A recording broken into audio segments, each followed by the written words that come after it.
যাদের শরীরে হিমোগ্লোবিনের পরিমাণ কম বা রক্তে হিমোগ্লোবিন কম থাকে, তারা যদি সপ্তাহে 2 দিন এই খাবারটা খান, 15 দিনের মধ্যেই শরীরে হিমোগ্লোবিন বাড়তে শুরু করবে, আর সেই সঙ্গে শরীরের সমস্ত দুর্বলতাও কেটে যাবে। এছাড়াও যাদের সুগার আছে, তাদের জন্য কিন্তু এই খাবারটা ভীষণ উপকারী। তার জন্য আমাকে লাগবে ডাল। আমি এখানে 100 গ্রাম মসুরির ডাল নিয়েছি, তবে যে কোনো ডাল আপনি ব্যবহার করতে পারেন।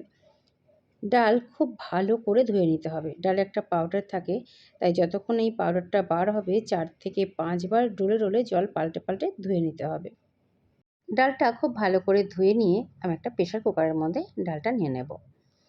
আবারও জলটা ছেঁকে দিয়ে দিলাম, আর তার সঙ্গে আরও কিছু সবজি ব্যবহার করব, যেটা হিমোগ্লোবিন গড়তে ভীষণভাবে সাহায্য করে। এখানে নিয়েছি আমি 100 গ্রাম পরিমাণ রাঙালু, খোসা ছাড়িয়ে কেটে নিয়েছি একটা গাজরকে টুকরো টুকরো করে কেটে নিয়েছি 100 গ্রাম পরিমাণ থোড়, যেটা প্রচুর পরিমাণ আয়রন থাকে, আর 100 গ্রাম নিয়েছি সজনে ডাঁটা। আরও দেব 100 গ্রাম পরিমাণ মিষ্টি কুমড়ো, আর 50 গ্রাম পরিমাণ দেব বিনস।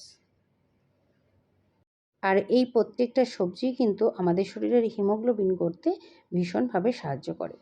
সঙ্গে 4 থেকে 5 কোয়া রসুন থেঁতো করে দিয়ে দিলাম, একটা ছোট পেঁয়াজ কুচিয়ে দিয়েছি, আর বেশ কয়েকটা কাঁচা লঙ্কা দিয়েছি, একটা দুটো চিড়ে, বাকিটা কিন্তু গোটাই দিয়ে দিয়েছি। আর এই রেসিপির মেইন উপাদান হলো এই কুলেখাড়ার পাতা। এটা কিন্তু অবশ্যই দিতে হবে। কোনো সবজি না থাকলে সেটাকে অ্যাভয়েড করতে পারেন, কিন্তু এই কুলেখাড়া পাতা কিন্তু অবশ্যই ব্যবহার করতে হবে। পাতাটা খুব ভালো করে ধুয়ে নিয়েছি, আর পাতাগুলোকে দিয়ে তারপর দিয়ে দিলাম 1 চামচ লবণ, আর নামমাত্র কয়েক ফোঁটা তেল। আর যার কারণে এই খাবারটা কিন্তু সুগার পেশেন্টের জন্য ভীষণভাবে উপকারী।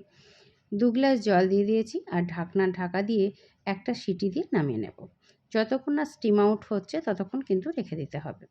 স্টিম আউট হয়ে গেছে, এবার আমি ঢাকনা খুলে দেখিয়ে দিচ্ছি কতটা সিদ্ধ হয়েছে। অ্যাকচুয়ালি এটা একটা সবজির স্যুপ, যেটা প্রত্যেকটা মানুষের জন্যই উপকারী, আর সুগার পেশেন্টের জন্যে তো ভীষণভাবেই উপকারী। আর এটাকে আর একটু টেস্ট বাড়ানোর জন্যে একটা কড়াইতে দিয়ে দিলাম রেগুলার চামচের 1 চামচ ঘি। ঘিটা কিন্তু দেখুন খুব সামান্য পরিমাণেই ব্যবহার করছি। দেব 1/2 চামচ পরিমাণ গোটা জিরে, আর একটা ছোট ছোট করে কেটে নেওয়া টমেটো। টমেটোটা একটু ভালো মতন করে ভেজে নিতে হবে।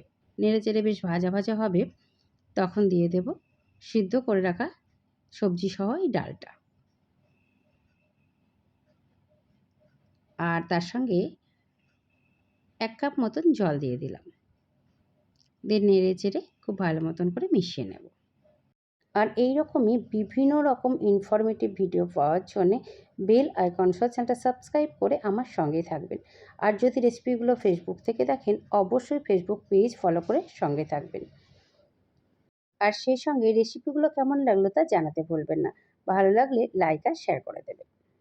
ডাল দেওয়ার পর 1/2 চামচ হলুদ আর 1 চামচ পরিমাণ লবণ দিয়ে খুব ভালো করে নেড়েচেড়ে মিশিয়ে নিলাম। এবারে ডালটা ফোটার অপেক্ষা। খুব ভালো মতন করে ফুটে গেলে ডালটাকে নামিয়ে নিতে হবে। আমাদের অনেক খাবারই স্বাস্থ্যকর, কিন্তু সেটা আমাদের মুখে ভালো লাগে না। আর এভাবে একবার রান্না করে খেয়ে দেখুন। এটা স্বাস্থ্যকর যতটা, টেস্টিও কিন্তু ততটা। খেতে কিন্তু দুর্দান্ত হয়। রেসিপিটা আপনার কাছে কেমন লাগলো তা কমেন্ট করে অবশ্যই জানাবেন। ভালো থাকবেন, সুস্থ থাকবেন। আবার কথা হবে অন্য কোনো দিন অন্য কোনো নতুন রেসিপি নিয়ে। ভিডিও শেষ পর্যন্ত আমার সঙ্গে থাকার জন্য আপনাকে অসংখ্য ধন্যবাদ।